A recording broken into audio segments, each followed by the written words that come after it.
The Raptors had a very abysmal season last year, to say the least. A year after they finished second in the Eastern Conference, they finished 12th in the Eastern Conference in 2021.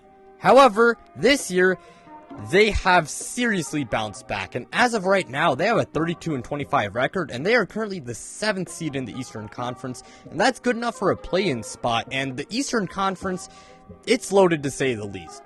And in today's video, we're going to go ahead and talk about the Toronto Raptors and how good they've been this year, some of the main contributors, and, just talk about their bright future. So before we get started though, make sure you guys hit that like button as it really helps out the channel, and also make sure to subscribe if you guys are new and you guys enjoy this type of content so you don't miss out on any new videos like this.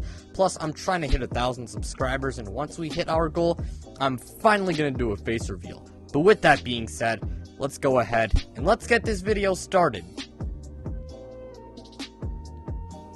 Let's start this video off talking about Fred VanVleet. Drake has been enjoying the best season of his career this season, with a career highs in points per game, assists per game, and 3-point percentage, along with 3-point attempts a game with 10. Fred, he's a really good scorer, he's a really good playmaker, he's an elite 3-point shooter, and I'm not kidding when I say that. He is an elite 3-point shooter, and trust me, when I get to his stats, you'll see why. And along with that, despite the fact that he is, a pretty short, he is short for NBA standards, he does have a strong frame, and he is a very good, he is a really good defensive player. And this year, he's been putting up 21.5 points per game, 7 assists, 2 steals per game, shooting 40% from 3 on 10 attempts per game. And yeah, that just shows you right there that he is an elite 3-point shooter. And I don't have a whole lot of things to say about Fred VanVleet besides the fact that he's been really good this year. Now, I will say he does have some negatives, like the fact that, he is pretty inefficient from the field, and also, as good as he is, even though Fred is a very good player, the guy was selected to his first All-Star team this year, and rightfully so. Fred, he's been absolutely incredible this year. I don't think he really is a championship #1, but again, he's still a very good player. And again, not a whole lot of things I really have to say about Fred VanVleet anymore, besides the fact that, again, he's really good. The next guy I do want to talk about is Trent Jr. Now, when Toronto acquired him at the deadline last year, I absolutely love the move. Trading Norman Powell for Gary, that was a really good trade for the Raptors for a variety of reasons. And he's been proving that this year.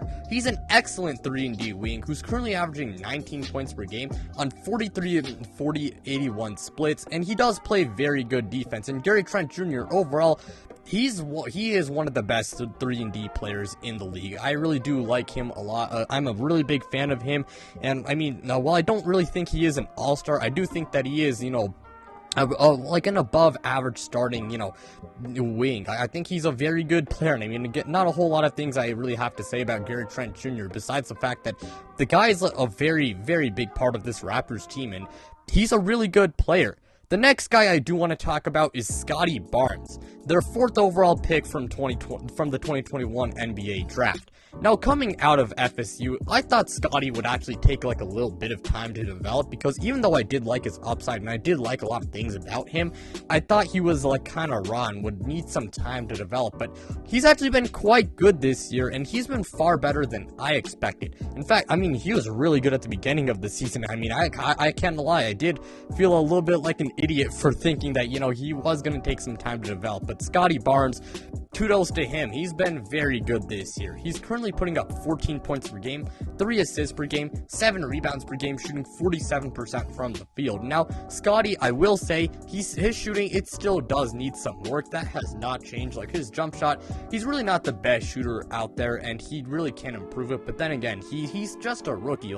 This guy, he can still improve his shooting. He still has time. And he's not that bad of a scorer, and he's really not that bad of a playmaker either. And he's also been really good defensively, and honestly, he's been a top 3 to 5 rookie this year. And overall, Scotty Barnes, he's been having a really good rookie season, which you really like to see if you are a Raptors fan. And honestly, I do think when it comes to all of the young players on this team, he easily has the highest potential, because this guy does have the potential to, really be one of the best players in the NBA. And there is a reason why, scouts love Scotty Barnes, and there is a reason why the Raptors did select him number 4 overall in the 2021 NBA draft. But overall, I really like what I've seen from Scotty Barnes. Again, he does need some work in some areas of his game, but hey, that is the case for basically any rookie, and it's nowhere but up from here.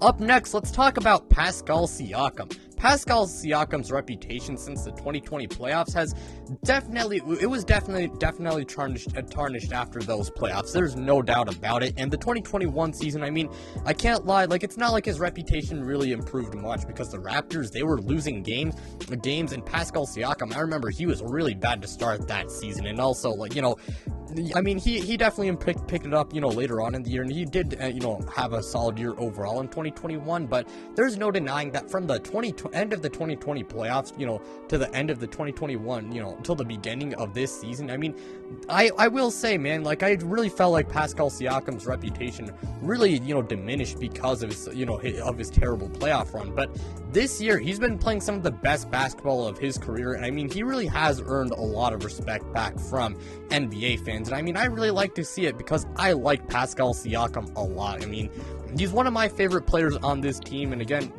I do really like him, and I mean, he is a very good player.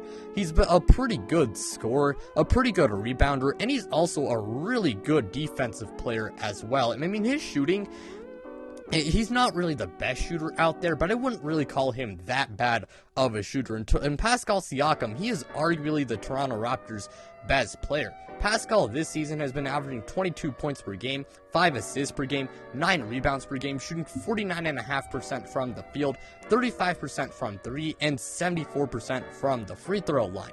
And not only has Pascal Siakam been playing the power forward position, his normal position, but he's also been playing the 5 for the Raps as well, as a small ball 5 type role, and it's really cool to see, man. I mean, I will admit, it's very cool to see. Pascal Siakam, again, he's been really good this year, playing some of the best basketball of his career, and I really like to see, how he's really just gained respect back from a whole lot of NBA fans, because for a while his reputation, it really was tarnished. But anyways, the last guy I'm gonna go in depth with is OG Anunoby. OG Anunoby has been really good for the Raptors this year, yet again. Now, I will say he is having a little bit, of a down year shooting wise compared to how he was last season. Last year, he did take a massive shooting jump, and it is kind of sad to see that his shooting, numbers have not been as good as they were last year. But OG Anunoby, he's still a really good player. He's really not that bad of a scorer. He's still pretty good as a scorer. His shot creation, again, he's really not an elite shot creator, but he is a pretty solid one, and he is a fantastic defender. That is really, the biggest positive with him. OG Anunoby,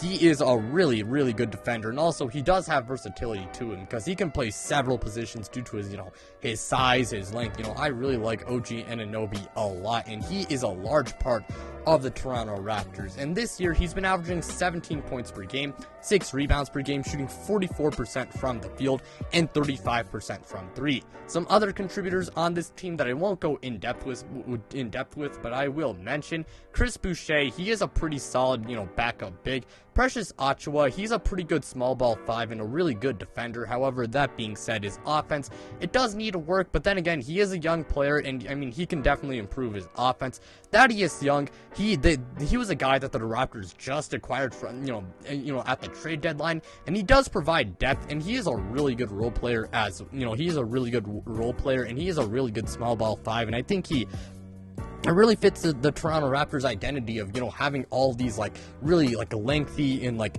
defensive-minded wings. They have, a lot of them. You name them. Pascal Siakam, OG Anunoby, Scotty Barnes, and Thaddeus himself. So, I really like this Thaddeus Young addition. And then you got Nick Nurse. And Nick Nurse, he is one of the best coaches in the NBA. Great defensive mind, and he helped, just give the Raptors this defensive identity. So Nick Nurse definitely deserves a lot of credit for the Raptors bouncing back. Toronto, they've been very good this year. I mean, there's a reason why I'm making this video. And if I had to evaluate how good of a team I think Toronto is, I would say that this team is they are a good playoff team that can definitely win a series or two, but they are not a title contender quite yet. Now, although they have plenty of good players, I don't think any of them are championship number ones at this point. And this team, they do lack depth. You know, every team has flaws, and depth, it is definitely one of the Raptors' flaws, you know. And if Scotty Barnes, you know, if he can be their franchise player, then the Raps fans hope he can be, then Toronto may be a contender yet again, you know. It doesn't, you know, I mean, I will admit, I mean, maybe it's kind of sad that the Raptors aren't a contender now, but again, if Scotty Barnes, if he develops right, I think he can be a championship number one, and I think he can be the Raptors franchise player, and the Raptors, again, they could be a contender if he were to develop into that type of player. And Toronto, they got a really bright future, and they've been great this year, and I mean, it's really good to see. But let me know what you guys think. That will do it for me. Thank you guys so much for watching. It means a lot. Again, like, subscribe, do all that stuff, and also make sure, you know, to check out my Instagram, my Twitter, and my podcast. The links to all three, they are in the description below. But without further ado, I'm out, you guys.